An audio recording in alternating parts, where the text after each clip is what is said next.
ACCUCARE Physical Therapy and Sports Medicine in Brick, New Jersey offers a state-of-the-art facility with all the best and current treatments. With athletic trainers, massage therapists, and doctors of physical therapy, ACCUCARE has everything you need to stay healthy and perform at the highest level. Cupping, stretching, laser therapy, compression boots, and a full-body cryo chamber are just some of what you can expect at ACCUCARE. Check out their website and social media links in my bio. No prescription is needed to see them. So call them today and start feeling and performing at your best. Again, thank you to ACCUCARE for sponsoring the Shore Football Report.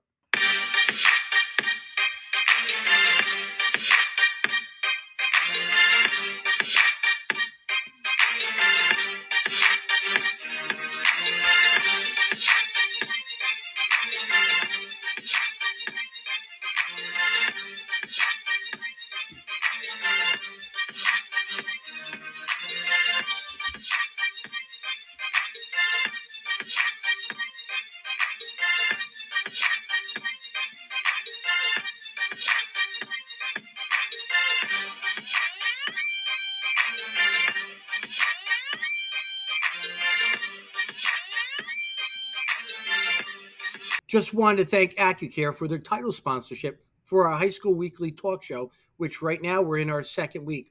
Couldn't be any prouder being with an established business with a great reputation, which Pam Anthony, the founder owner, is providing for everybody in Ocean and Monmouth County. I love visiting. I went there again the other day. Currently working on athletes with rehabilitation and recovery, ankles, shoulders, back, hamstring, the whole 9 yards. As athletes, you need to make sure that you are healthy so you can perform at the highest level on your football field, baseball field, basketball court, wrestling mat, the whole 9 yards. The Shore Football Report is in partnership with ACCUCARE, and make sure that you guys go and visit them in Brick. Thanks again.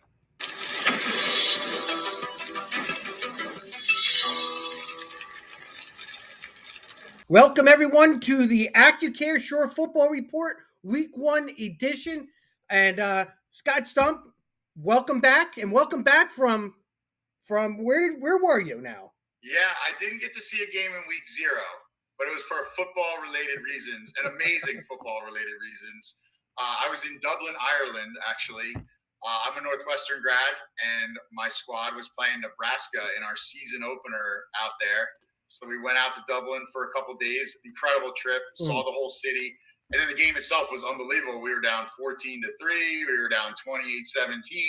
Came all the way back and won 31-28. So the place was going bananas. Aviva Stadium. Yeah, we got the shirt, everything. Oh, it was just an incredible football experience. You know who was going bananas? The Nebraska alumni. Oh, yeah, Scott Frost. I don't have confirmation if he made it to the plane home because, yeah, there was 3/4 of that city was dressed yelling in, go big red every 5 seconds. Yeah. And they were really unhappy, but we're not worried about Nebraska. No. It was all about Northwestern, man. An offense that couldn't score any points last year, hung 31 on them, 500 yards of offense. It went about as well as it could go. And, yeah, we got to go out in the city a couple days, and we went actually out to the countryside, walked the seaside cliffs and all that. So, yeah, it was an amazing, amazing trip. I hope Northwestern is basically unstoppable in Ireland, man. We're 1-0. I hope that's like our new stadium. Yeah, right. You told me I couldn't call you. I was at Ocean City, and I'll talk about it in a couple seconds, is that I got a butt dial from you, I guess. Because I saw Scott Stump. I'm like, what's he doing? I wasn't going to pick up the phone and get yelled at by, your wife. But, yeah, I got that butt dial. Now, Scott Frost is interesting because I do want to talk about that for a second. He was the hottest assistant coach out there. He came to Barnegat when he was at Central Florida. No. When he was at God, where was he again? Shoot. Where the heck was he? He was up Oregon. When he was at Oregon, he came to take a visual of one of my quarterbacks, one of those first time visual things. And here he is, this guy that everybody wanted a couple years ago. Now they want him out. Well, you know what? His record in close games is awful. Like in 7 points or less, it's like 5-21 or something. Yeah. And this was another one. That's what made people even crazier. Another game they thought they had, they lost by 3 points. You know. When you But had when it you was had making me nuts because the whole time everybody's blaming Frost and oh he's gonna get fired. And I'm like, give Northwestern some credit here. We were predicted to win like one game in the Big Ten this year and be terrible, and so far we have a win over Nebraska. That's pretty good. Scott, I've been there, done it though. When you have the big momentum, and you lose the momentum, it's hard to get it back. It's Right. hard to get it back. He felt confident. He said if they recovered that onside kick, we would have won the game. Yeah, we'll see about that. How many people? I mean, I know that definitely turned the tide a little bit in our favor. I'm not going to argue that, but how many people? I mean, you were at some games this weekend. Now, Yeah.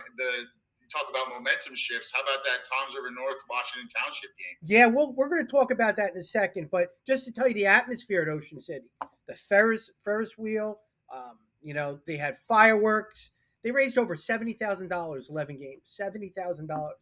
I liked it because all my buddies from all over the state were going, and we met up. The McCarthy Report, Dave McCarthy was with my wedding party. I saw Mark Tribble, who covers South Jersey. It really was neat. Clyde Folcom, of course, legendary coach, who I get to see every year, one time a year. But it was a nice thing. I was talking to some people, some ADs here. What would happen if the short conference did something like that? Yeah, I'd love to have this. I mean, you could maybe do it at Monmouth University or something like that, where you could have a great showcase event. Because just looking at the photos and the videos from that, it looked so cool with the boardwalk in the background and all that. Beautiful sunny day. Yeah, it looked like it was a very good event, and obviously there was some good football being played there. Yeah, it was definitely well going there. I love the boardwalk food. I think I put on 2 pounds every halftime, every game just I went. Funnel cake every time out. Yeah. Oh yeah, I had all that stuff all over my face. I had to wipe it and all that, but my phone died when I was down there. So I went from 100% to 50% in the north halftime, and I had to squeeze in whoever I was going to talk to who was worthy of that last percent. And my wife didn't make the crack, but I did talk to a couple of my other buddies. She was probably happy. Yeah, she was extremely happy. The cut. She was probably relieved. Like, I hope that thing fell out of the car on the way home on the parkway. I'll tell you what, my juices are going, though. I can't wait to talk about this week's games. We will recap last week's games. We'll give our little 2 cents with that. We have a lot to do. We're going to talk about our player of the weeks and our assistant coaches of the week, which is something unique right now. One Ocean, one Monmouth County, because I do believe we need to start promoting assistant coaches. You never could be a head coach, Scott, unless somebody gives you that chance. Barnicky I was very fortunate that Barnicky gave me my chance because I wasn't a head coach prior to it. And, I didn't fumble that opportunity. And I want other people to know there's good coaches out there that are assistant coaches, really are. So we're going to do stuff like that. We will talk about next week's games, and there's so many, our top 20 that just came out. I just posted it right now. It's a little changes here or there, but a lot of storylines are happening as we speak, and there's just only 2 of us. So hopefully we can entertain everybody right here, right? And give our best. Yeah, looking forward to it. Let's do it. Well, Scott, it was great to start football for five games we had. So let's do a quick recap of last week's games. You ready? Yeah, a little appetizer. I think there's some takeaways we can have from these games. And I mean, you saw 2 of them in person, and to me, the game that obviously stood out, just checking everything when I came back, was that Toms River North Washington Township game. I mean, Toms River North received a ton of preseason hype. Number 2 team in our coaches' top 20. They were in a state final last year. Washington Township was a playoff team last year. They were a number 1 seed that got beat early. But it looks like they gave them a run, although it also looks kind of deceiving, right? Like, Toms River North played well most of the game, but then Washington Township hit them with a couple big plays. Fumble here. Toms River North started out in a scramble. Big 15, 20-yard gain, got called back for holding. So now Coach Oz had to play a first down and 20, and then eventually got a first down. It was like they were resisting with penalties, and sloppy play at times, but then they would get the first down. But yeah, I mean, do you feel like that sloppy play can happen just because it's a week 0 game Yeah. and you only had, in other words, to me, is that almost like stuff you would normally see in a game scrimmage, maybe because like, now you don't have as much time when you play a week 0 game. Yeah. So yeah, I think it was sloppy play at times all over the place.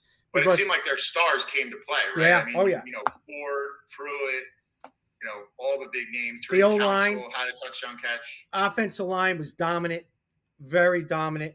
Washington Township like just wouldn't go away. Quarterback draw for 60-something yards. A fumble they picked up that took it all the way to the goal line of North. Like North was in control, but yet the score wasn't going away. It was one of those type things. And it also seemed like North did a good job at least persevering through. They had a touchdown called back for an inadvertent whistle, right? Coach Oz held it together. I can imagine Coach Oz's head like exploding all the way, like while I was in Ireland. That after that happened. Oh, being on the sidelines, I heard the whole conversation, but it was an inadvertent whistle. It was for a touchdown. That's brutal in a close game, but again, to their credit, they finished the drive, right? Yeah. They finished that drive and scored. That was a great run, though, by Josh Moore on the thing that was called back. Pruitt, this kid Jeremiah Pruitt, the safety, had a big pick 6 for a touchdown. He is a great-looking athletic safety. I really like him. One of the top players in the state of New Jersey, without a doubt. Their secondary came up huge, right? Because they had another interception to seal it. Nazir Jackson, the sophomore, picked it off. He had an impressive game. Oh, I mean, you got a sophomore playing for the first time at a showcase and then intercepting to end the game. It's got to be a great thing for an experienced team. We talk about, going right into the fire.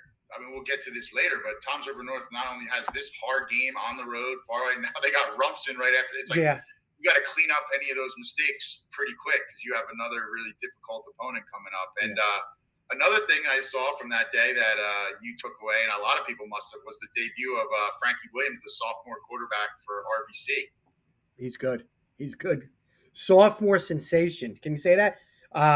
He combined for 4 touchdowns, 198-yard passing.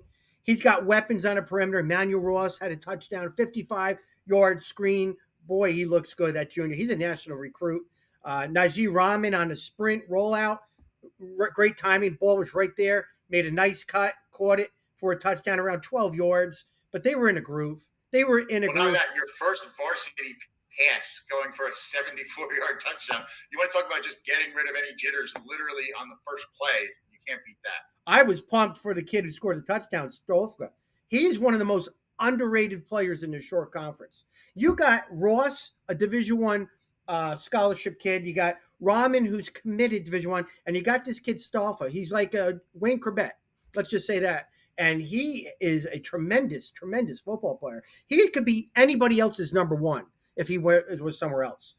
Very good football player. Very good football player. That position, given that Alex Brown was a big star for them last year, one of the best players in the Shore Conference, now at Brown, where Rahman is actually headed next year. But, to lose that, I think was the question mark. Hey, who are we going to get what are we going to get out of the quarterback position? Because we know they're going to run the ball. Savino Portella had a rushing touchdown. Torrin Harmon did his thing, But to have the confidence right away of, wow, our quarterback is a playmaker, and their defense did their thing, right? I mean, that game was 33-0, so their defense took care of St. John Vianney until basically the backups came in. Yeah, so, Sabino Portella, he's not going to have these big number games until they play the Rumpsons and all that because, they're rotating guys in. They were dominating the line of scrimmage. No, they're almost getting to the point. Like, I remember when they were building up, right? And you'd look at Don Bosco and Bergen Catholic, and obviously those programs are still amazing. They're nationally ranked every year. But as far as working up, you would look at the stats of those teams, and they wouldn't be huge stats. A, because they were blowing a lot of teams out, so guys weren't going to be in the game.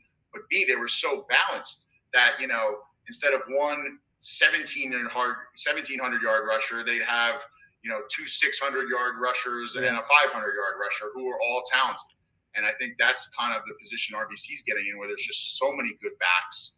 You don't need one workhorse guy. Now, people look at scores, people look at stats. What people don't realize is that Red Bank Catholic had the ball at the 1-yard line with 20-something seconds left, and they said this. 33-0 in the first half. They could have punched it in to make it 40, and it would have gone with the flow of the game. They didn't Yeah. do it, and I No, I respected mean, that. the first half is always an interesting question. As a coach, would you ever do that where, I mean, I was at Manasquan games back in the day where they'd be up a ton on some underman team and Vic Cabot would be taking a knee at the 2-yard line in the second quarter. Yeah. But I know some coaches who kind of feel like, hey, the first half is fair game. Yes. That's only one half. If you can't stop us and we score 50 points on you at halftime, like, that's not our problem. There's also so that's an interesting question. There's also an oath of when do you put your backups in for both teams. So if you're winning, do you throw the white, the flag and say, "Hey, we're putting our backups in"? Is it reciprocated by the other team? It's one of those things that I used to tell the official, "Hey, can you echo this to the other guy? We are putting in our backups," so they know it. So, but a lot of kids got to play for Red Bank Catholic in the second half. They were clearly the better football team. They really were. Well, I mean, they're our number one team, and from what you say, they looked every bit of it. Yeah. Well, I got a chance to see the number 1, number 2 team live. Yeah. I was not disappointed. Tom Drury North is loaded. They're well coached. They played in the heat of the day too. The sun's facing them. Like there was a lot of stuff. And Washington Township is a state playoff team. So to play, that's what I mean. I think that's just a quality win against a really good opponent that's going to be there again come playoff time. Yeah. So that to me was the most impressive win of the weekend as far as the caliber of team that they beat. And as far as, just like we talked about Frankie Williams getting confidence, I think Southern got a lot of confidence from their win. They come right out and dominate the combined West Windsor team, and we knew they were a heavy favorite in this game.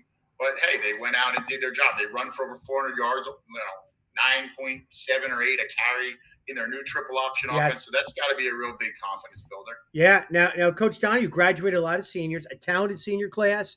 He has now Folletta, who's got to lead the team, a young, inexperienced team, talented sophomores. That sophomore class is probably one of the most talented sophomore classes in the Shore Conference. I think they had, at one point, all underclassmen playing defense. Not bad, right? And a lot of them contributed. Justin Silva. They had Zach O'Brien, who had 2 fumble recoveries at D lineman. They got guys that it's always great when you gain experience and you win. Right. I think a game like that for them, I don't think West Windsor is going to have that great of a season, but I think that game is just important to, hey, this works. This stuff we've been practicing, we don't know until you do it in a real game whether it's going to be successful. So I think that, especially offensively and defense, takes the pressure off the offense in that game by not letting the other team do anything. And as we know, we had our, not to, to preview a little bit, but our assistant coach of the week was their defensive coordinator for the job they did. Yeah. He did, and right out of the gate with a shutout in their first game. I think you couldn't have asked for more if you're them coming out of the gate. And they got a pretty difficult schedule. They have one of those divisions where there's no weak teams. Every week is a tough game. So anytime you can get a win, get some confidence right away, to me, that's crucial. And as far as another team getting confidence right away, Manalapan comes right out of the gate. But you know what? And they just, they keep the upper hand on Freehold Township. They've had their number now for almost 20 years. Yeah, you said that last week. They did it again. And, Nick Heckel with his debut, that was quite a debut at quarterback for him. 3 touchdowns, 2 passing, 1 rushing. We were talking about it earlier. The 1 touchdown pass is something that I love to do. It was the old shovel. It's the old shovel. You come flip across the formation right in front of you, and you just pop it to them. The ball just goes in the air 2 feet. Yeah, it's almost like a jet sweep, but almost like but you're popping it forward. Mm-hmm. That was one of the touchdown passes. It's funny because as a guy who had to keep the stats, initially when coaches started doing that, we'd be like, is that a run or is that a pass? I think officially that's considered a pass, because it's in front. Right. So it's funny because the quarterback, because if the guy breaks it, it goes like 80 yards. He's doing the quarterback gets credit for an 80-yard TD. He threw the ball about a foot. Not even over the line of scrimmage, But I like doing that jet sweep where I flip it because it takes a lot of time with the timing of riding it and all that stuff. But when you're practicing it, to flip it, it just comes natural and it goes faster. But Alex Dill took that, whatever you want to call it, that shovel pass, and went right down the sidelines, 50, 60 yards for a touchdown. That was the impressive thing that happened on that play. Yeah. Right, and that's a team that, again, you have some playmakers in different spots. I mean, Dilly's experienced. He played on defense last year. Yeah. And saw some time on offense. So the fact that he's stepping up into a bigger playmaking role, and that defensively, going against a team that throws the ball like crazy and one of the better returning quarterbacks in the Shore. They did such a great job holding them to only 7 points. I love the kicker there, Michael Colton. Yeah, He's one of those guys, when he boots it, people have to run on the other side of the gate to get the ball. But he keeps hitting the scoreboard. He's like the guy where you don't want to park the car like too close to the fence, or it'll just go like right through your windshield. You're right, but he booms them. I mean, he just doesn't just barely get it over the upright. Like it's like heads up. Yeah, he's Right. 70-yard kickoffs. 70. That's dude. one thing that Manalapan has separated themselves with over the years that has really stood out is their special teams every year are incredible. They must return 3 or 4 kickoffs and punts for touchdowns every single year. They always have a good kicker. You know, they've had this run of one Division I kicker or, scholarship kicker after another. Like, it's an area that and you look at them last year, they played a lot of close games, hard fought defensive, low scoring games. Special teams could be the difference in, getting you to a championship game or winning something like that. And they do a great job year after year of working on their special teams and they use it to like break your heart. You get close to them, you feel like, all right, we're only down a point, and then they return the ensuing kickoff for a touchdown, and you're like shell shocked, or they're dead in the water, and you feel like we got them. We got them on the ropes, and then they take a kickoff back, or they block a punt, or do something. Their special teams every year is definitely one of the more impressive units in that area of every season in the Shore. Talking to Coach Lepori the next day, we talked about the slow start because it was close. They actually picked off a ball in the end zone, too, against Freehold Township. And it was a back-and-forth game. It was a lot of turnovers, that type of stuff.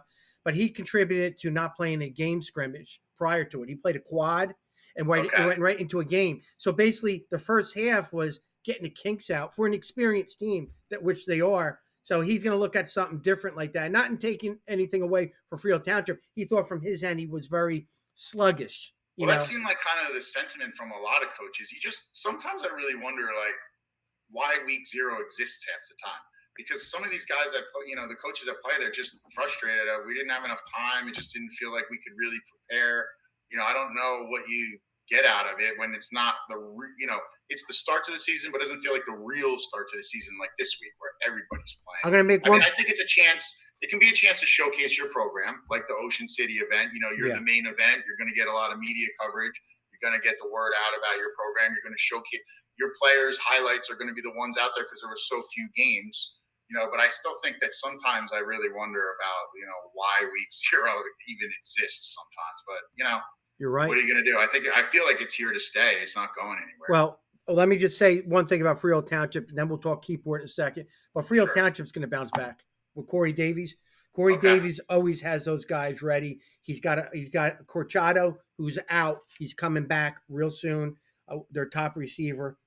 So Freehold Township's going to be back. And they play Barnegat this week. They have a chance to kind of get right back into it against a quality team that thinks that they have, division title aspirations. So, if they want their chance is there, to come back and kind of erase that loss. Now, what you said about week 0, and we're going to talk about Keyport in a second, was people were worried about was there going to be a lot of people at games because there was no school. And you have to publicize it in the school to get all the people there. And everybody had their bucket list. Oh, I didn't do this all summer, so I need to do this. So everybody's focus was on, rushing and having fun in the summer before school starts. But I would say that the Manalapan Freehold Township game was pretty crowded. It really was. Yeah, I believe that, though. I mean, that's a rivalry game between district rivals. All those kids know each other. I always think when it's one of those kind of games, you're going to get pretty good attendance. But you're right. I mean, how many people from the Shore are going to drive to Ocean City on a Saturday in the summer with the summer still in full swing? This idiot. Yeah.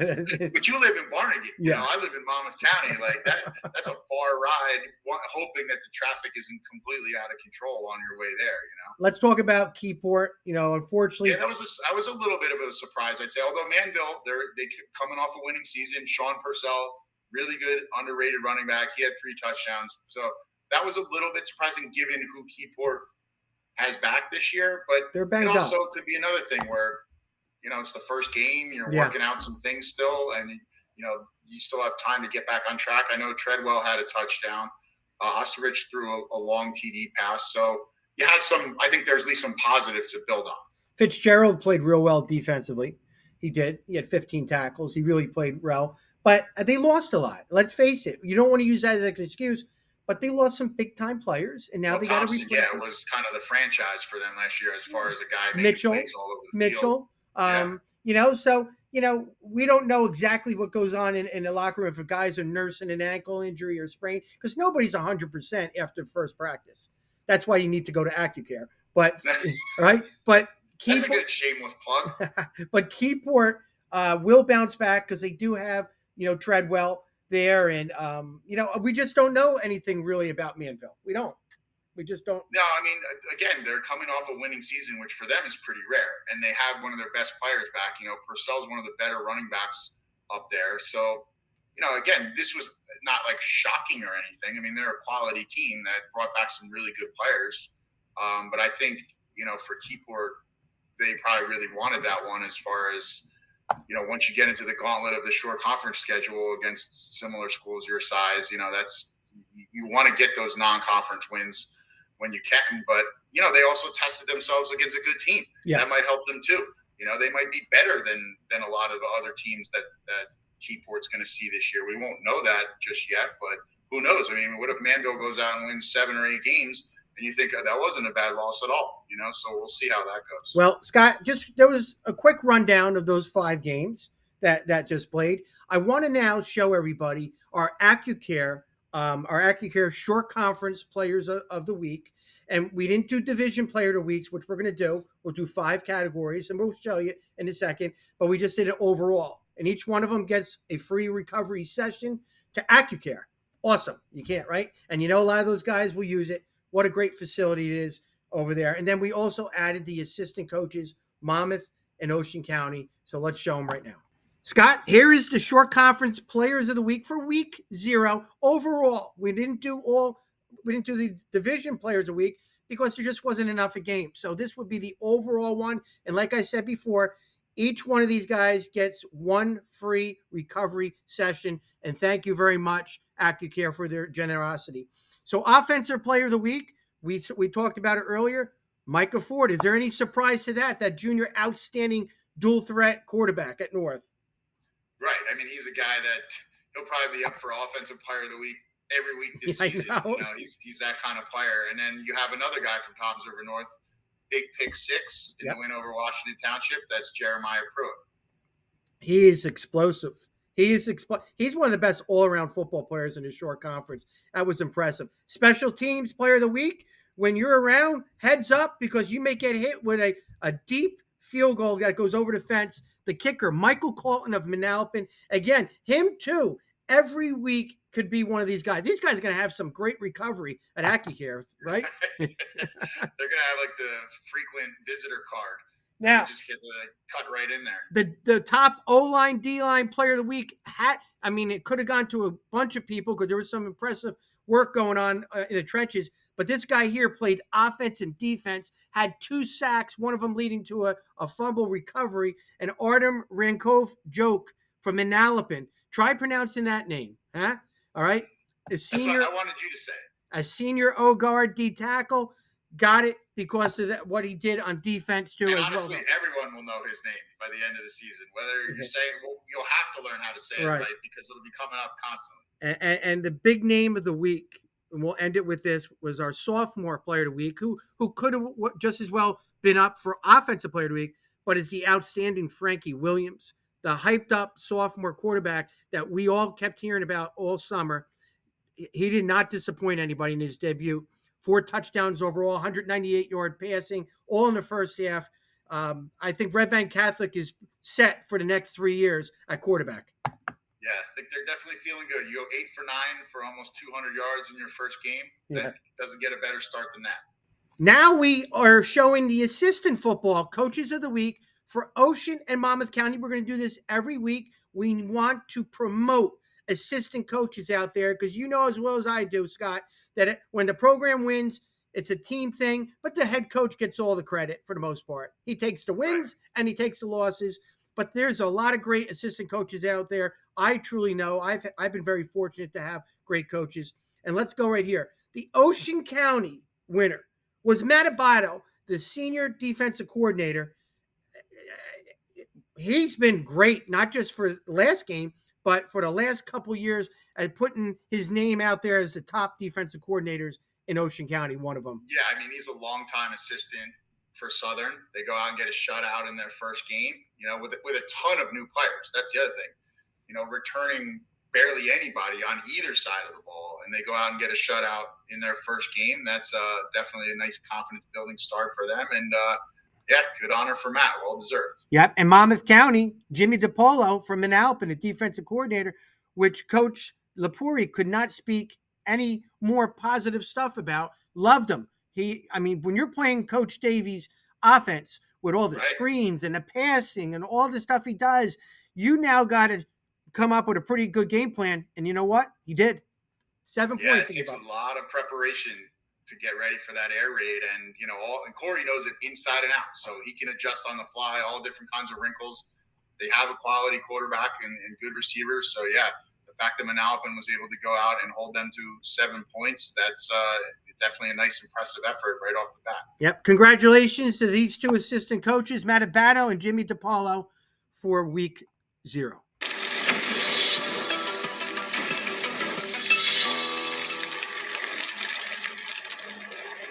All right, Scott, here is the coaches' top 20 poll, which there wasn't a lot of movement because there wasn't a lot of games, but there were three things that happened. Vienna bumped out with the loss, Southern Regional bumped in, and Manalapan jumped over Point Borough 1 slot. Everything else stayed status quo from last week. Yeah, I mean, that's a little rough for St. John Vianney that you lose to the number 1 team in the Shore and you get bumped out. But that's kind of the way it goes in these early polls. Their coaches will give different teams a shot, see how it goes. Southern gets a win. I'm sure Point Borough is eager to show that they should stay at 6 and be even higher, I think, coming into this week. They haven't played a game yet. Manalapan had a great win over Freehold Township. Yeah, I mean, not a lot of movement, but this week, you could see things going haywire or not, because we got a lot of ranked matchups. So I think 4 games, right? Yep. Of top 20 teams going head to head. So this is when the season to me feels like it really starting, because you have multiple top 10, top 15 teams duking it out, and we'll see who really, deserves those rankings. Yeah. And down below, you see the receiving votes. So those guys are real close to the 20. So it's going to be a battle with it, but there's so much parity in the Shore Conference, and there'll be a lot of movement week in, week out. We see our number 1 and 2 teams that win this week, and they've proved themselves. Now we're going to see what the rest of the top 10 and top 20 look like. Yeah, now we got the games from the first full week. This is what we've been really looking forward to the whole off season. This first big week of Shore Conference football, and it's a little unorthodox because the games are on Thursday, starting Thursday this week. You got games Thursday, Friday, Saturday. So a little bit different, not quite the Friday night premiere of everything, but full slate there on Thursday. And one game, Rob and I, we talked about, certainly a couple ranked teams, Central at Howell. What do you see from that? I see Howell as a team that lost 6 games by 5 points last year. And they were in it, and they lost those 50-50, Scott, games. I think they need to win those games to have the year that I think that they expect to do. They have talent around them. Jake Gartenstein is playing quarterback. They have their 2 tight ends, Padilla and Flaherty. You got Maloney as a receiver. Right. They have guys on defense, Seven Miller, Sam Milley. They got guys. This is the time for them to win. I mean, and clearly a big thing is going to be their defense, though, right? Because when you're going against Central, we know what that means, that Chase Gumbrecht is coming at you with 20-plus carries. You miss a tackle here or there, he's gone. That's where I was going. I was going with the physicality of Central, their philosophy, I should say, because we don't know how they're going to be this year in terms of it. Their physicality, mentality, and Howell's finesse. Is Howell going to be able to morph into a physical football team? Because that's what you got to do to beat Central. Well, and the other thing is, what you want to do is control the clock, you know, because Central can sit on the ball with Gumbrecht and go on 6-7 minute drives and frustrate the hell out of you while you're on the sidelines the whole time offensively. So I think that's a good, opposite styles kind of a battle, I think. And what's Gumbrecht going to do for an encore? He was incredible last year, one of the best rushers in the Shore, and now back with another year under his belt. That I saw them last year. Yeah, they were big and physical up front, and his lateral movement is unbelievable. Like, it is. He can be in a phone booth with 3 defenders right on him and sort of nimbly pick his way side to side and somehow come out of this thicket of guys where you have no idea how he wasn't tackled, and then just break it wide and be gone. So yeah, I mean, and Central, they turned the corner last year. They had one of their best seasons since like the 90s, I think. So they're looking to build on that too, at a program that hasn't consistently put together good seasons back to back. There's one guy, Devin Sisler, who is the top-rated quarterback 2025 in the short conference. He is a pro-style quarterback. To go with play action now with Gumbrit, that's scary. That's scary. J.J. Garcia will be playing Wildcat. He'll be playing receiver. He'll be playing defensive back. So he's got different roles too there. But they got to find linemen who they graduated from last year. But their defense... Right, and that's what I was just about to bring up. They had a very senior-laden line last year. So, that is such a crucial part of things, especially with a running back of that caliber. You got to have a good line because you're going to be giving him the ball a lot. This is a big game for both teams. Coach Hill, this is the time to win. He knows it. He knows it. He's got the guys. It's a matter of winning those close games, getting that detail straightened out, and beating a good Central football team at home. So there's going to be a lot of excitement in the stands, and there's going to be even more excitement on the football field, Scott, right there. And you talk about a team that's built up a ton of excitement and hype this year, Point Borough. Woo! They have their debut. They're a top 10 team in our coaches poll, and Neptune's underrated. I know they started off really badly last year, but they finished the season pretty strong. It was a little bit under the radar, but they got plenty of talent on that team too.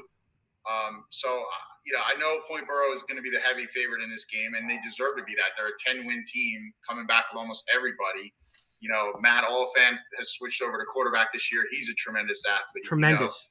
Yeah. Their backfield is one of the best in the shore. They got 3 or 4 really good options back there. And then, they got an enormous line. Like, I saw Cole Skinner at the media day. Yeah. And he's just like a mountain of a human being. I'm 6'3", and I felt like I was staring straight up at him when he's a mountain with legs. Yeah.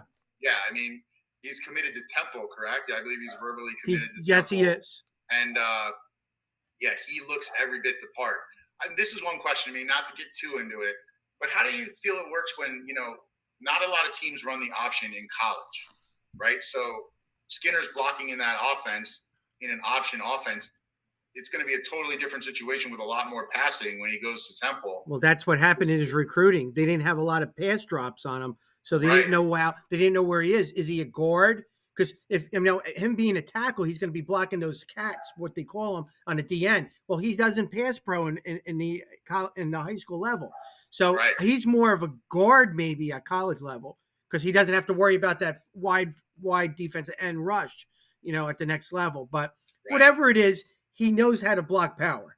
He's blocking down. Exactly. No, I mean, this team, they punish you with the run game, and they're not the usual, a lot of times they've been 4 yards, grind you to dust. They got some home run hitters on that team. They got guys that'll break a 70-yard touchdown on any play. So Connor Reynolds, Aiden Ward, Boom Davison. I mean, Tyler Gordon. They got so many guys that are coming back in experience, and they're hungry. And I can't believe it. They're hungry because they just lost in that state. What was that? That regional game. The bowl game. Yeah, the bowl game. I mean, Haddonfield. They won the state. Now, looking at Neptune, they got Devon Kraft. And they got DeAndre Banks. Those Peterson back at quarterback. Banks is a tremendous player. So that's what I mean. They're not just because they were under the radar last year. They're not like just a total some gimme game in the opener. They would love nothing more than to shock the whole shore conference and take down Point. Yeah, Coach Duffy's excited about this team. Yes. Right, and I think they had all kinds of COVID issues and everything last year between, that really hurt their depth and their practice time and all these other things. So I think now that they've had a more regular preseason and, are all on the same page and able to prepare better, I think they could be a team that could surprise some people this year. But yeah, that's a really difficult opponent. I mean, Point Borough in their mind is thinking, we're not going to lose a game all year. Mm-hmm. We think we can go undefeated. And remember, this is the first year we're playing to the group finals. Yeah. I think Point Borough thinks we can win the whole Group 2 title. We can be the best Group 2 team in all of New Jersey. But again, we got to go out and prove it. Scott, there's one thing. Manasquan is talking about their home opener. Their home opener is Point Borough. Point Borough Yeah. has one game before it. Could it be a distraction? I don't know. We're going to find out this week. They're a pretty veteran team. I don't see that really being a huge issue. I mean, and as far as the Thursday games, one other game, we'll do some quick hitters on some other ones, but the Brick Memorial, Jackson Memorial to me is a Did you say Brick Memorial? Well, let me tell you something. Yes, Jackson's the number 14 ranked team, and yes, I think they're going to be one of the sleepers of the shore, but I got more info on Brick Memorial, and I think that Brick Memorial could potentially be an upset alert right here. I really believe it. Connor Dietz is back, looking good. He's got a wealth of depth at the receiver position, and they are better than you want them to be up front. And the schemes that they run are tough. This is going to be a toss-up game, Scott. Even though I think this is just an interesting game between two traditionally good programs that are trying to sort of get back to what they were. Brick Memorial's had 4 straight losing seasons, which for them is, kind of unheard of. And Jackson Memorial coming off a losing season as well, another one of Ocean County's traditionally best programs, and they were 500 the year before. So this to me is just 2 really good programs that you used to sort of like no-brainer pencil into the top 10, trying to get back to that status. So I know you're calling it an upset and all that. No, I said upset alert potentially. My picks are coming out Thursday morning. I didn't want to, I just a little teaser for that. Jackson's loaded with underclassmen talent. Brick Memorial has got some guys you better not overlook. This is a very interesting game. Yeah, especially up front. Brick Memorial's whole line last year, I think, was seniors. So they got, even though their skill players are really good, they are replacing a ton of experience up front. And then you got Jackson Memorial always produces good linemen. That's like what they're known for. And I'm also interested, like you said, there's Dietz and they got the receivers back, but also we have Trey Talmadge. That's a big name in Brick. His older brother is the 2-time state wrestling champion. Evan, and I think it was Richie Talmadge. His other brother was an all-shore linebacker at Brick. So yeah, that'll be interesting to see. The next in line of all these great athletes from that family. But yeah, I mean, Jackson has Ty Mann back at quarterback. They got some size up front. Ryan Fisher, 270 pounds on the line, both sides. So like, yeah, I think the D'Alessandro Hernandez Hubbard. Yeah. Yeah. And then you want, so. But Dietz has shown he's a real playmaker. Over 1,000 yards passing and rushing last year. So something about that game. Jackson's ranked 14th. Brick Memorial's not ranked. I mean, just talking about the rankings, I think that could be a potential upset alert against two good teams. How about Raritan? How about Raritan and Matawan? Yeah, I mean, that's a game where Matawan, again, looking to reestablish themselves as what they were for so long. They've struggled the last couple of years where they haven't been able to get back on track. Raritan made a state final last year, and clearly I would think they think they can get back and finish the job this year. They have Kieran Falzone, who for me should challenge for the shore conference rushing title this year. They have Dan Calicari back. They have Murphy back. I mean, they got good wing backs, in that triple option, so they can hurt you wide, up the middle with Falzone. So I think, they need to. Defensively, they were kind of up and down last year. They played in some wild games. But, you have to consider them the favorite in that game. And then, looking at the rest of the schedule, you got a couple coaches making their debuts, right? John Tierney at Pinelands. Yep. Jim Reed at Keensburg is going to be coaching his first game taking over for John Bird. So, that's always in Matt Martin, Tom's River South. Tom's River South, Tom's River East to start your first game against a rival school. Talk about excitement and the stands there.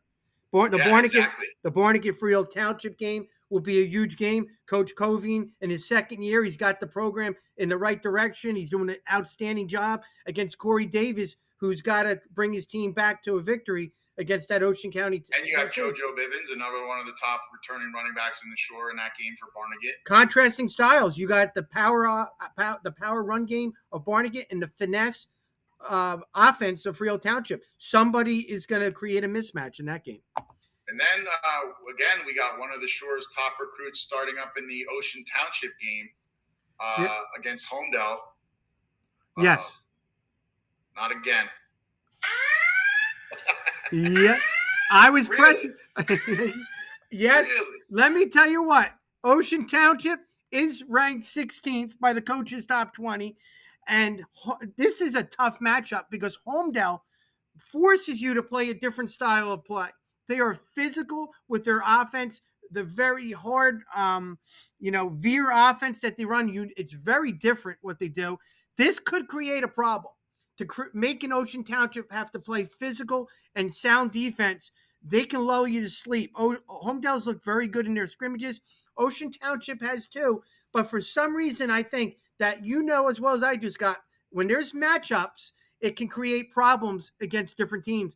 Homedale is a team that you probably wouldn't want to start off with because they're hard to resemble in practices and scrimmage. Right. Yeah. I mean, they run that option. There's a lot of deception, and if you're not playing assignment football on defense, it's hard to figure it out mid-game. Homedale did lose Jaden Gallo to graduation. He was tremendous last year, running back. I just feel like Ocean has something to prove as far as getting it all back. Again, another team traditionally good, 2-8, I believe they were last year, looking to roar back into things. As far as being a division title and they have the talent. I mean, they have literally almost their entire team back. They were all underclassmen almost completely last year. Shane Garrett.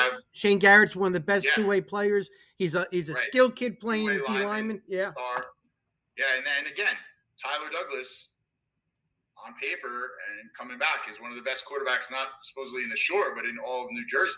So he'll be looking up to take it up a notch this year. After I think he had about 1,700 combined yards last year. Yes. I think, he's a guy you're going to expect to get 2,000 plus total out of. He has to. Yeah. So, and he looks like he's really just transformed himself to that next level. He's committed to Temple. It's kind of funny how he's mirroring Kenny Pickett during his days there, who was initially committed to Temple too, but just kept rising and rising. Eventually got an offer from Pittsburgh, went there. The rest is history. Now he's, he does resemble him in terms of how his recruiting went too, because Pickett kind of surprised people. When he went to Pitt, people were like, is that a little too high for him? Well, I don't think Pittsburgh Steelers think so, but by the time he's leaving, he's, ahead of Dan Marino in the record books. And Douglas could be that kind of like late bloomer type too. He has been a starter now his third year, but he, that team was super young last year. It was like almost a whole new team. So and that supporting cast. I mean, if they elevate their game around Douglas, they could be a very exciting team. I just think that Homedale's philosophy on offense and defense could be dangerous versus Ocean Township. And there's a lot of credit to that coaching staff. Jeff Rainis is really, Homedale was another program. How many times did they put together 2 good years in a row for almost their whole history? Never.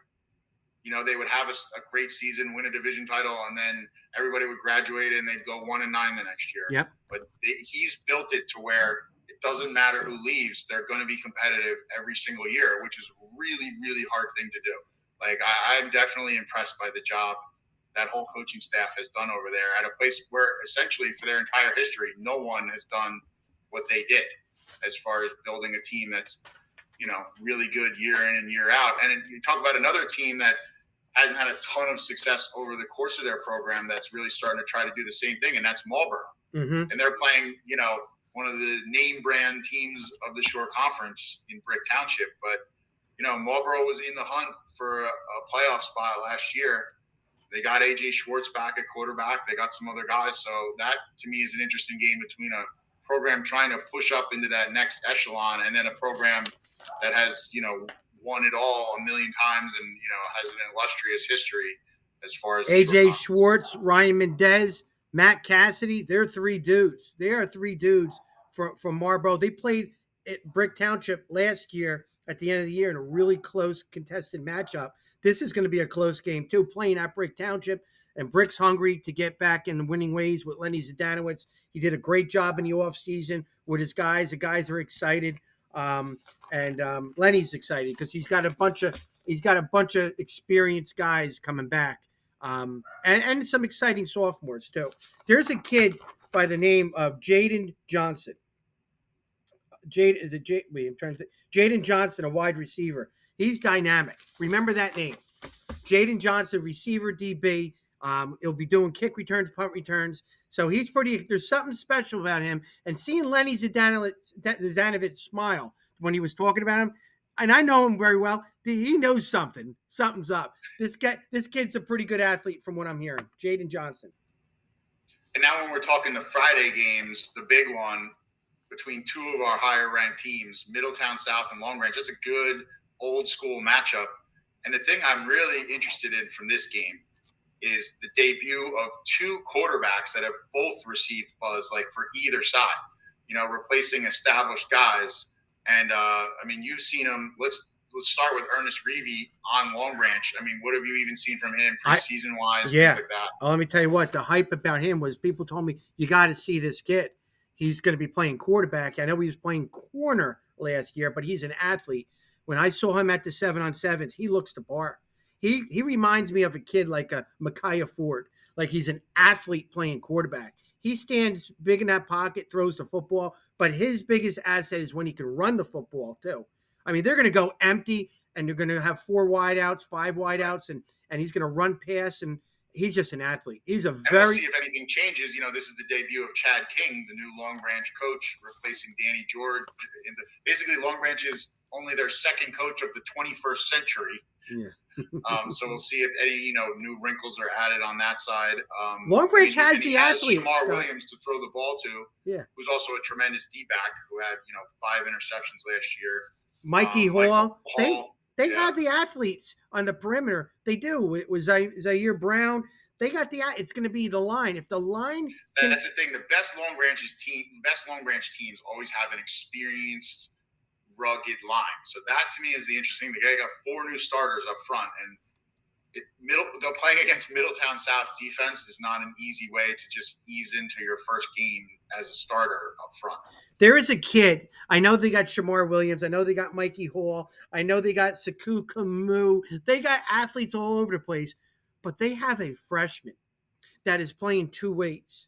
Miguel Maldonado, a big 6 foot, playing tight end, right? 6 foot 230 tight end as a freshman, outside linebacker as a freshman, and people were talking about him again. If they have linemen to match the skill with Chad King in his first year, I think they're going to be okay. They're going to be okay. Yeah, I mean, they're Long Branch.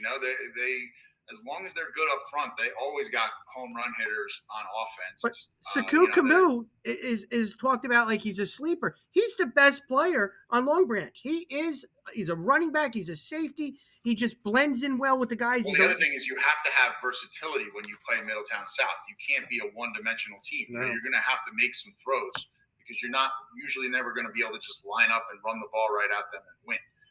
They have one of the best linebackers in the Shore. Yeah. Gallagher, who's coming back. So it's like they're a team that you have to have extra dimensions on your offense because it's hard. You're not really going to muscle them, and it's, again, you have Colin Gallagher back there running around making a million tackles. They're always pretty good up front. Jake Sawako as a DB. They got athletes too. I'll tell you what, though, I talked to Joe Trezza, their offensive coordinator at the All Shore game, the Gridiron Classic this summer, and they're really excited about Swako's potential as their new quarterback. That was the other quarterback that I mentioned when we first started. Yep. They think he's going to be a real two-way, dual threat type playmaker for them too, and that they're going to be able to throw the ball and hurt people down the field in addition to their usual, good running attack. So, I think, and they have Donovan Summy, who, has kind of been waiting in the wings to be their next star running back. 6'1", 190. Yeah, he's looking good. So no, that's a game that a big separation game early as far as top 10 teams go. Well, here, Scott, here's that's a statement for one of those teams right out of the gate. Here's the difference with Middletown South. They have 2 outstanding linemen, Thomas White, Tyler Adonisio. That's going to lead them up front. Now, can Long Branch withstand the surge of their line? If they can, it's going to be an interesting game. If they can't, well, then Middletown South will control the line of scrimmage and the pulse of the game. They really will. And then we have another Monmouth County game. Manalapan coming right back after the win over Freehold Township, and they're got to play a Middletown North team that's gotten definitely some buzz after they had a great start last year. They kind of struggled down the stretch against some good teams, but the fact that they're contending for a division title and doing all that, it's like not something they've done in a long time. So North, this would be their chance to make a statement coming right out, because we looked at Manalapan. I mean, we've talked at length about Manalapan early on in the show, Mm-hmm. about how good they looked against Township on both sides of the ball and on special teams.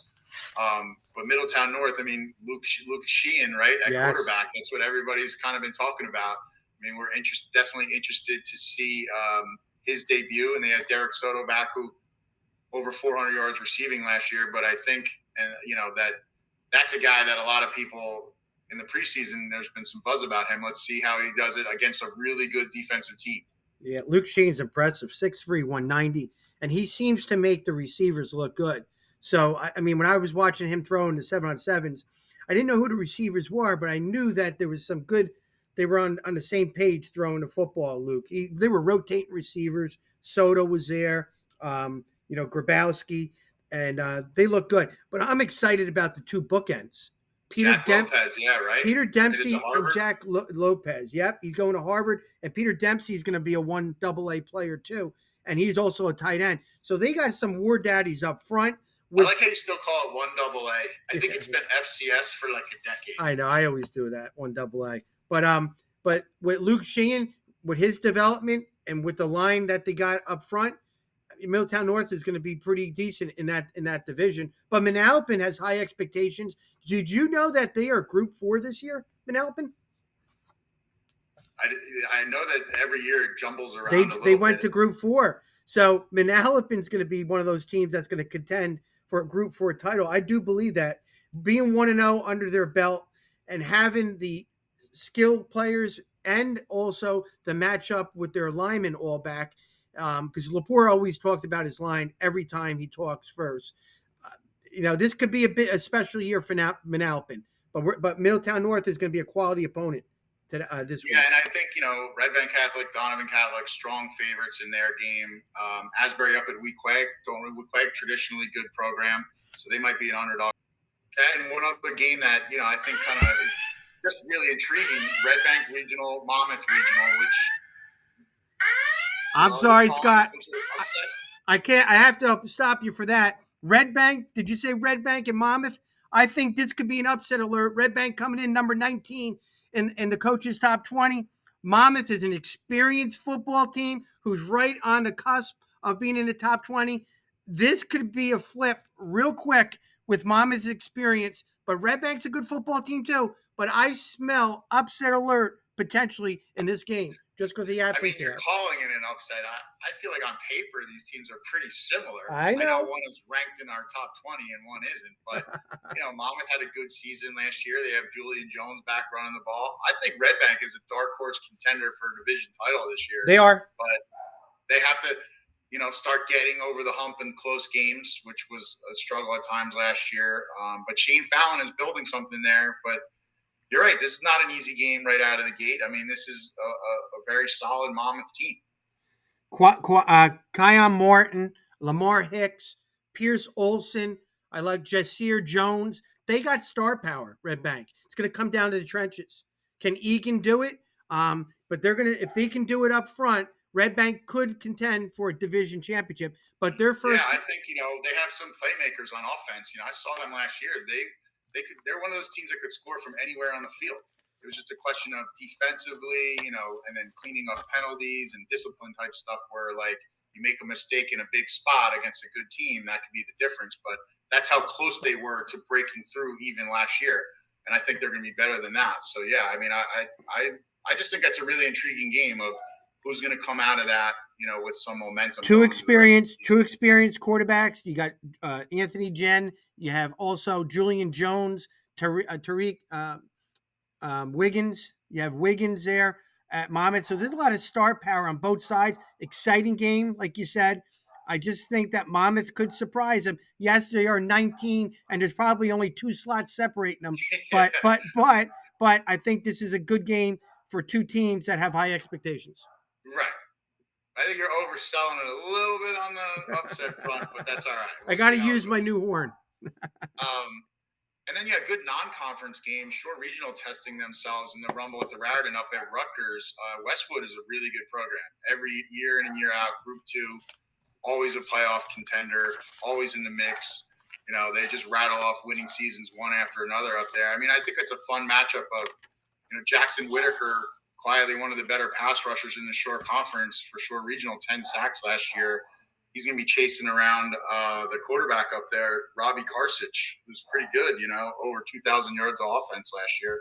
So that's a really solid non-conference test for Shore Regional, and one that'll really help their power ranking. Yes. If they can, for playoff seeding, if they can come out of there with a win. Scott, I talked to Coach Cosentino, the legendary coach at Shore, this morning. He's excited about this team. Yes, Mizzako's gone, and Right. they were a different team, but he builds around his talent, what he has. He believes. Well, he's established a program there that withstands graduation of stars. The next guys step in and they keep winning. I think there's going to be a new guy that's going to be a star for guys at the lower levels seeing Shore now. He's going to split the ball up. You'll see 3-4 guys carrying the load, getting, and you'll see. He thinks his defense is better this year than last year. And again, Jackson Whitaker is a star. He's 6'4", 225, one of the top defensive ends in the Shore Conference for the 2024 class. Shore is a team that's going to be there for the state championship. I really do believe that. They have a legitimate chance. Usually always are, and the one other game, we have St. John Vianney trying to bounce back from the tough one against RBC, against the Colts Neck team that really young, was a very senior-laden team. This is a big program year for them to show that they can withstand the graduation of a really good class and keep the wins coming. Manchester and Lakewood, another game, two rival teams right nearby each other. Lakewood trying to reestablish things just after some struggles with numbers and adversity the last couple of years. Manchester, debut of a new head coach, Tommy Farrell, another player where I'm so old I covered him when he was an actual player. Donovan Catholic. There's too many of those popping up. I'm starting to feel really old as all these guys that I used to talk to as players. Scott, I like that matchup. Manchester Lakewood. Both teams were down last year. Someone's going to be 1-0 for at least a week. Yep. Tommy Farrell is the youngest coach in the Shore Conference. Comes with a lot of excitement. LJ Clark is a guy who's been there, done it at Lakewood, and and he really likes the fact that Javon Gonzalez is back, his quarterback that was out all last year. So he finally told me, he goes, I got my quarterback back. He's got some guys. Lakewood's going to be a team that's going to be a tough threat in their division. And Manchester, we're going to see if they're going to live off the fumes. I call it the honeymoon period. And we'll find out real quick who will be 1-0 and 0-1. But there'll be a lot of excitement at Lakewood on Saturday. And finally, the big one, though, another one of our huge top 10 matchups. Huge. Up at Rutgers, another Rumble at the Raritan game on Saturday is Toms River North and Rumson. I mean, that's just two heavyweight programs throwing down. I mean, it doesn't get better than that as far as an early season matchup. I mean, Toms River North coming off a big win over Washington Township.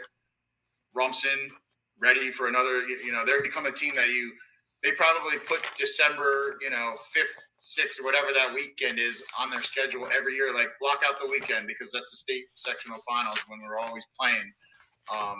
This year, that'll be the group finals. So that would be even better for them if they made it that far. But yeah, they're a team. They have Jeremy Schulte as their head coach now, new head coach, the son of the former head coach. And, they're just trying to not miss a beat. Obviously, Toms River North has a little bit of an edge besides just, the exciting players they have, and that they played a game last week. They got out all the kinks and all the jitters against a good team. Rumson doesn't have as much of that time, but they're such a well-coached, disciplined type team. You just expect them to come out and play strong from the opening whistle. That's just a team that every year they've earned the respect of where you just kind of put them. Scott, what's interesting? No matter who they have back. What's interesting about Rumson is that they always were two platoon for years from way back in the day when Shane Fallon was there. And it was always amazing. How can you do that and just play guys on one side of the ball and not the other? Especially at a small school. Yeah, but now they're starting to have guys play both ways. They are. And that doesn't mean that the level is going to be different. I think it's going to be more of an adjustment for the coaches than the players. Right. You know what I'm saying? Like you don't have the kid will be practicing on defense when you're an offensive guy. I think it's going to be more of a change for the coaches. They're going to be fine, Rumson. They really Well, I are. think the tough thing for Rumson too is their offensive line is entirely new. Mm-hmm. And they have to go out and play their first game against Toms River North, which has a couple stars up front. So I think that's a challenge. I mean, Joe Murphy, their offensive line coach, has been there forever and seems to mold a good unit every single year, no matter who comes back. So, he'll have them ready. It's just that's not an easy team to deal with right out of the gate with all new guys. And you have a new quarterback in Nick Costello. Luckily, he's got Rigby No, I think and no, I don't know who the quarter is. It O'Toole or Costello? Okay, I heard he it was a sophomore O'Toole, but you're right. Both of them were contending for that Right, this was spot. one of those teams where it was coming right down to the end. I think they went going with the sophomore there. Now the one thing that we didn't talk as much about with Tom River North is North has all the toys out there. We know they got Ford, they got Council, they got Pruitt, they got Moore, all those guys. But I believe North is going to go as far as they do with their O line. Their O line, Jalen Matthews, the top 2025 recruit in New Jersey, big tackle. The K brothers. Yeah, the K brothers, Justin and Josh. They're tremendous. The bigger, I shouldn't say bigger. The younger K, who's 6'7", 290, is on the other tackle, and they moved the other K to center, who was second team All Sure in terms of Josh. And now you have Bayako, and they have two other sophomores, Hatham Harani and Hayden Brzezinski, who are playing guards. They're loaded up front. And that showed in the Washington Township game, and I'm curious to see them do it against an established football team like Rumson for the second week in a row. Yeah, I mean, Rumson, too, is also having to replace some superstars on their defense. I mean, their defense every year is one of the best in the short conference. Yeah. So, again, they are one of these, we plug new guys in and we get the same results, but they lost some really, really good players. They did. So, their safeties are both back. Kemmler and Kalman, like that helps at the back end of the defense. Marcus Brown, 6'7", their tight end, he's going to play on the defensive side, I think, this year, and Will Rader. So, they got guys like they always do. But yeah, Marcus Brown, you said, right? Yeah. Yeah, Marcus Brown is a receiver that now is playing tight end, so he's going to play that both role. He's impressive, 6'7", 195. And Rigby, the other receiver, and Venaccio are scrappy receivers. They got guys that maybe other people don't know about. They don't really beat themselves, but it's just tough when you're inexperienced and you have to play a team that already played last week and is really talented. But I mean, Rumson has shown a million times over the years that they're up to these kind of challenges. So I think, this game looks like absolutely one of these hard fought. It's a statement game for one of these teams, and also it's a huge game for your power ranking, right? I mean, think of how many, because whoever loses this game is going to go on to win a bunch more games.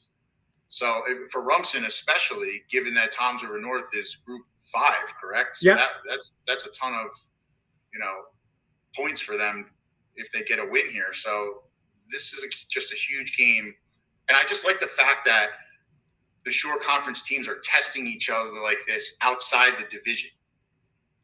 That they're going, that teams are going outside of their own division and playing other heavyweight top 10 teams.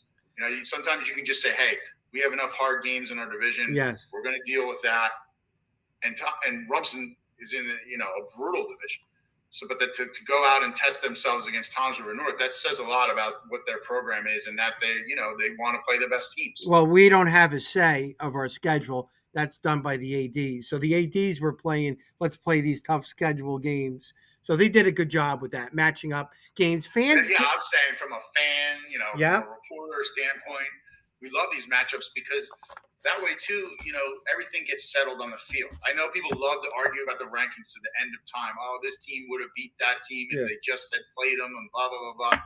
So it's nice to just go out and decide it on the field. Oh, by the end of the year, there's no arguing who's 2 or who's 3, who's 4 or 5. That's not true. You saw Look at last year, Rumson, Donovan Catholic, RBC had the triangle where one beat the other, beat the other. You're right. And then all 3 of those fan bases are arguing at the end of the year that they're the number 1 team. You're right. There always will be arguments with that. There always will be. But now I'm looking forward to it. I think this is the real actual start of the season, for almost every team. So to me, this feels like football is really starting. This is the week. Scott, that was great, man. That was a great breakdown of all the games this weekend. I'm excited. Welcome back to United States. And we got a lot to do this week: Thursday, Friday, Saturday, and and get ready for the Jets playing real soon too. Yeah, that I don't know if that's something we really anticipate wanting to watch this year. We'll be excited about your conference football. That'll be the main thing. And then I just can't wait to be back in person at games now. We'll be checking out a game on Thursday night, most likely Friday night. Yep. Who knows about Saturday? But yeah, it'll be good to just see everything back in action again. We'll be bouncing things off Twitter. Keep in touch with Scott Stump and Rob Davis on the Shore Football Report. Wishing everybody well, and good luck to all the teams out there.